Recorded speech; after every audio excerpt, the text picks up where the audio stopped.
Bonjour, je suis Frère Thierry depuis la ville de Douala au Cameroun.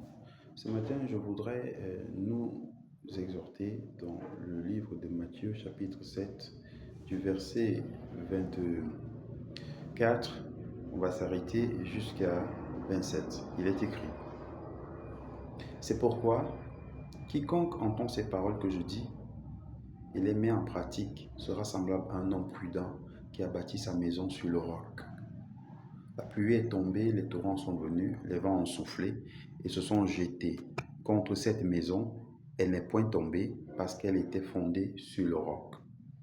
Mais quiconque entend ces paroles que je dis et ne les met pas en pratique sera semblable à un homme insensé qui a bâti sa maison sur le sable. La pluie est tombée, les torrents sont venus, les vents ont soufflé et ont battu cette maison. Elle est tombée et sa ruine a été grande. Bien-aimé, et toi qui m'écoutes, je voudrais vous dire une chose, ou deux, ou trois, ou quatre. Allons-y. Toutes les maisons sont bâties selon Jésus et elles sont bâties quelque part. Maintenant, c'est le moment de l'épreuve qui va définir la fondation. Celui qui entend la parole et met en pratique est semblable à un homme qui a bâti sa maison sur le roc.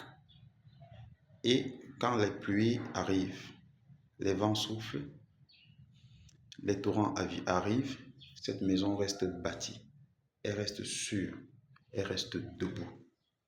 Parce qu'elle elle a été bâtie sur le rocher. Qui est le rocher? Jésus-Christ, selon qu'il est écrit, est la pierre angulaire de prix, rejetée par ceux qui bâtissaient. C'est écrit depuis le livre de Psaumes.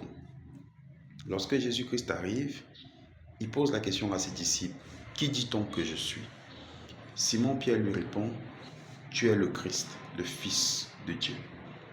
Et Jésus répond à Pierre: tu es heureux, Simon, fils de Jonas, parce que celui qui t'a révélé cela, ce n'est pas ton sang, ce ne sont pas tes investigations, ce n'est pas ta connaissance, c'est le Père, c'est Dieu.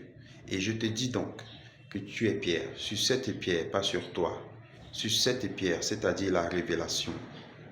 Sur cette révélation que Jésus est le Christ, dit le Seigneur, sur cette pierre, je bâtirai mon église, et l'église qui sera bâtie là-dessus, qui sera bâtie sur cette révélation qui est Jésus-Christ, elle n'aura pas à fléchir, dont les portes du séjour des morts ne prévaudront point contre cette église qui sera bâtie sur Jésus-Christ, qui est la pierre angulaire de prix.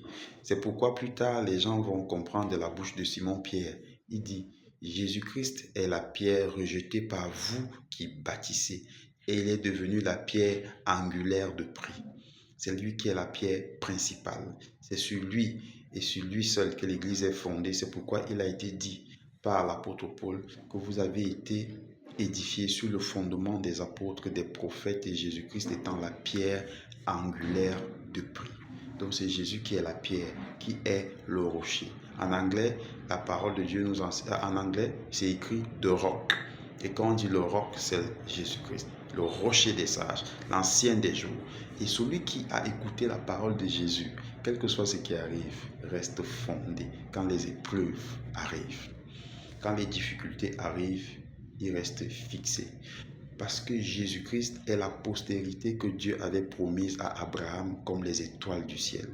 Cette postérité est venue pour séparer la lumière d'avec les ténèbres, pour donner la justice aux nations, pour enseigner la justice aux nations, pour éclairer la terre de sa lumière. C'est Jésus-Christ qui est la postérité d'Abraham, qui s'appelle le Shiloh aussi. Maintenant, il a aussi promis à Abraham une postérité comme le sable de la mer. Et quiconque entend la parole de Dieu et ne la met pas en pratique est comme quelqu'un qui a bâti sa maison sur le sable. Quand la pluie et les épreuves viennent, cette maison est balayée. Ça veut dire qu'il a bâti sa maison sur la religion et non sur la personne de Jésus, et non sur la personne du rocher. Et la religion, c'est ce qui vient des hommes, et les hommes, c'est le sable. Et quand tu es bâti sur les hommes, quand tu es bâti sur les doctrines des hommes, tu n'as pas d'autorité, tu n'as pas de puissance, tu n'es rien du tout. Et quand les épreuves arrivent, tu fléchis. Quand les épreuves arrivent, tu tombes parce que tu n'as pas gardé et tu n'as pas mis en pratique la parole de Dieu. Par conséquent, je vous invite à retourner mettre la parole de Dieu en pratique.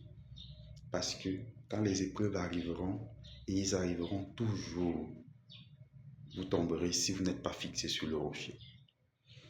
Que tu sois chrétien ou pas, que tu aies entendu parler de Jésus ou pas, tu seras jugé. Encore, que tu aimes Jésus ou pas, et surtout toi qui décides de l'aimer aujourd'hui, tu seras éprouvé